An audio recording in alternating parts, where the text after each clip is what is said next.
ನೋಡೋಣ, ಪಕ್ಷೇತರ ಒಂದು ಮೊನ್ನೆ ವಿಧಾನಸಭಾ ಚುನಾವಣೆ ದಕ್ಷಿಣದಲ್ಲಿ ಸಹಕಾರ ಕೊಡೋದು ಧನ್ಯವಾದ ಹೇಳ್ತೀವಿ. ಆದರೆ ಯಾವ ಪಾರ್ಟಿಯಿಂದ ಅಂತ ಹೇಳಿದ್ರೆ ನಾನು ಯಾಕೆ ಉತ್ತರ ಕೊಡಬೇಕು? ಭಾರತೀಯ ಜನತಾ ಪಾರ್ಟಿ ಎಲ್ಲ ಕ್ಷೇತ್ರಗಳಲ್ಲಿ ಸಮರ್ಥರಿದ್ದಾರೆ.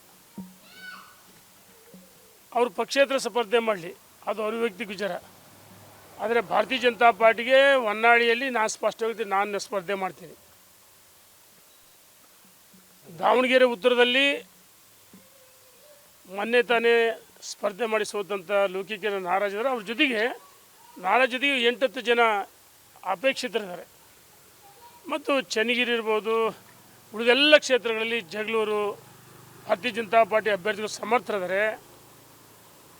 ಯಾವುದೇ ಕಾರಣಕ್ಕೂ ದಾವಣಗೆರೆಯ ಪ್ರತಿಷ್ಠಿತ JH Patel academy, BIT road near Hemavathi hostel, Davangere. Admission open now. Janata party ನೋಡಿ, ಸಂಘಟನೆ ಕಾರ್ಯಕರ್ತರ ಆಧಾರಿತ ಪಾರ್ಟಿ.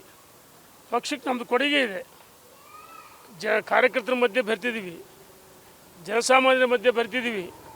ನಾವು ಶಾಸಕರಾಗಿ ಸಚಿವರಾಗಿ ಕ್ಷೇತ್ರ ಅಭಿವೃದ್ಧಿ ಮಾಡಿದ್ದೀವಿ. ಪಕ್ಷದ ಸಂಘಟನೆಗೆ ನಮ್ಮದೇ ಆದ ಕೊಡುಗೆ ಇದೆ. ಭಾರತೀಯ ಜನತಾ ಪಾರ್ಟಿಲಿ ಸ್ಪರ್ಧೆ ಮಾಡೋಕ್ಕೆ ಅವಕಾಶನೇ ಇಲ್ಲ. ನಾನು ಸ್ಪಷ್ಟವಾಗಿ ಹೇಳ್ತೀನಿ. ಯಾಕೆ ಹೊನ್ನಾಳಿ ನಾನು ಸಮರ್ಥರಿಲ್ಲ.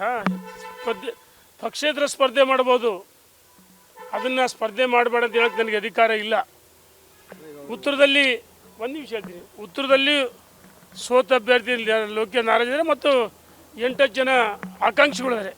ಯಾಕೆಂದ್ರೆ ಟಿಕೆಟ್ ಕೊಡೋದು ನನ್ನ ಕೈಲಿಲ್ಲ. ಉತ್ತರದಲ್ಲೂ ಭಾಳ ಜನ ಆಕಾಂಕ್ಷಿಗಳಿದ್ದಾರೆ.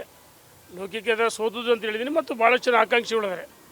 ಎಲ್ಲ ಹೊನ್ನಾಳಿಲಿ, ಚನ್ನಗಿರಿಲಿ, ಎಲ್ಲ ಕ್ಷೇತ್ರದಲ್ಲೂ ಸಮರ್ಥ ಅಭ್ಯರ್ಥಿಗಳಿದ್ದಾರೆ. ಭಾರತೀಯ ಜನತಾ ಪಾರ್ಟಿಗೆ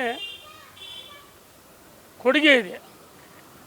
ಆದರೆ ಭಾರತೀಯ ಜನತಾ ಪಾರ್ಟಿದೆ ಸ್ಪರ್ಧೆ ಮಾಡ್ತೀವಿ ಅಂತ ಹೇಳಿದರೆ ಅದನ್ನು ನಾವು ಯಾರು ಒಪ್ಪಲ್ಲ. ಕೆಲವು ಸ್ವತಂತ್ರವಾಗಿ ಸ್ಪರ್ಧೆ ಮಾಡಬೇಕಂದ್ರೆ ಪಕ್ಷೇತರರಾಗಿ ಸ್ಪರ್ಧೆ ಮಾಡಿ ಎಲ್ಲಿ ಬೇಕಾದ್ರೆ ಸ್ಪರ್ಧೆ ಮಾಡ್ಕೊಳ್ಳಿ. ಭಾರತೀಯ ಜನತಾ ಪಾರ್ಟಿಯಿಂದ 3 ಬಾರಿ 5 ಬಾರಿ ಸ್ಪರ್ಧೆ ಮಾಡಿದ್ದೀನಿ. 3 ಬಾರಿ ಗೆದ್ದಿದ್ದೀನಿ, ಅಭಿವೃದ್ಧಿ ಮಾಡಿದ್ದೀನಿ.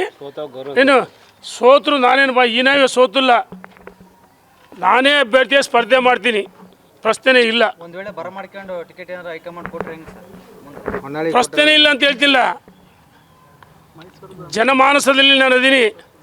ಪಕ್ಷೇತರವಾಗಿ ಸ್ವತಂತ್ರವಾಗಿ ಸ್ಪರ್ಧೆ ಮಾಡೋದಕ್ಕೆ ಯಾರು ದೊಣ್ಣೆ ನಾಯಕನ ಅಪ್ಪಣೆ ಬೇಕಾಗಿಲ್ಲ. ಅವ್ರು ಸ್ಪರ್ಧೆ ಮಾಡೋದು ಪಕ್ಷೇತರಾಗಿ. ಭಾರತೀಯ ಜನತಾ ಪಾರ್ಟಿ ಬಾಗಿಲು ಬಂದಿದೆ ಅಷ್ಟೇ ಸ್ಪರ್ಧೆ ಮಾಡ್ತೀವಿ ಅಂತಂದರೆ. ಯಾಕೆಂದರೆ ಪಕ್ಷದಲ್ಲಿ ಯಾರು ಮಾಸ್ ಲೀಡರ್ಗಳಿಲ್ಲ, ಪ್ರಶ್ನೆ ಇಲ್ಲ.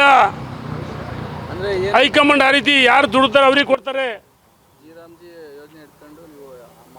BBG ರಾಮ್ಜಿ ಅಷ್ಟೇ ಅಲ್ಲ, ತಡಿ ಮನ್ ಕಿ ಬಾತ್ ಇಡೀ ಜಿಲ್ಲೆಯಲ್ಲಿ ಮೊದಲನೇ ಸ್ಥಾನ, ರಾಜ್ಯದಲ್ಲಿ ಮೊದಲನೇ ಸ್ಥಾನದಲ್ಲಿ ಇದ್ದೀವಿ ನಾವು. ಮೆಂಬರ್ಶಿಪ್ ಇರ್ಬೋದು. ಮತ್ತು ತಿರಂಗ ಯಾತ್ರೆ ಹೋಬಳಿಗೆ ಮಾಡಿದ್ದು ಹೊನ್ನಾಳಿಲಿ ಬರ್ತಾರೆ. ಇನ್ನೆಲ್ಲಿ ಮಾಡಿಲ್ಲ, ರಾಜ್ಯದಲ್ಲಿ ದೇಶದಲ್ಲಿ ಮಾಡಿಲ್ಲ. 1316 ಸಸಿ ಹಾಕಿದ್ದೀನಿ.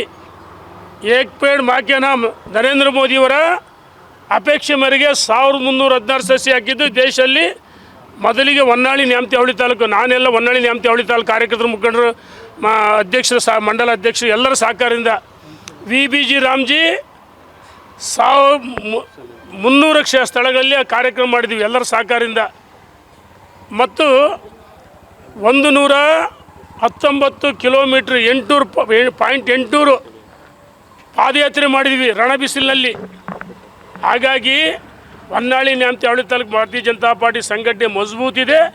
ಯಾರ ಅವಶ್ಯಕತೆ ಇಲ್ಲ ಪಕ್ಷಕ್ಕೆ.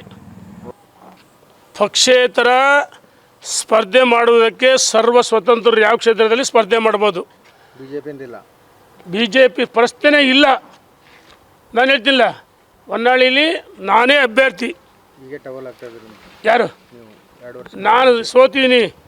ಹೆಂಗೆ ರೈತ ಉಳುಮೆ ಮಾಡಿ ಗೇಯ್ತಿ ಬೀಜ ಆಗ್ತಲ್ಲ, ರೈತ ಹೊಲ ಗೇಯ್ತಲ್ಲ, ಹಂಗೆ ಭೂಮಿ ಹದ ಮಾಡಿದ ಮೇಲೆ ಯಾರಾದರೂ ಬರ್ಬೋದು. ಇವೆಲ್ಲ ನಡೆಯಲ್ಲ. ಪಕ್ಷೇತರ ಸ್ಪರ್ಧೆ ಮಾಡೋಕ್ಕೆ ಯಾರಿಗೆ ಬೇಕಾದ್ರೆ ಅವಕಾಶ ಇದೆ. ಆದರೆ ಭಾರತೀಯ ಜನತಾ ಪಾರ್ಟಿಯಿಂದ ಸ್ಪರ್ಧೆ ಮಾಡ್ತೀವಿ ಅಂದರೆ ಬಾಗಿಲು ತೆಗೆಯಲ್ಲ.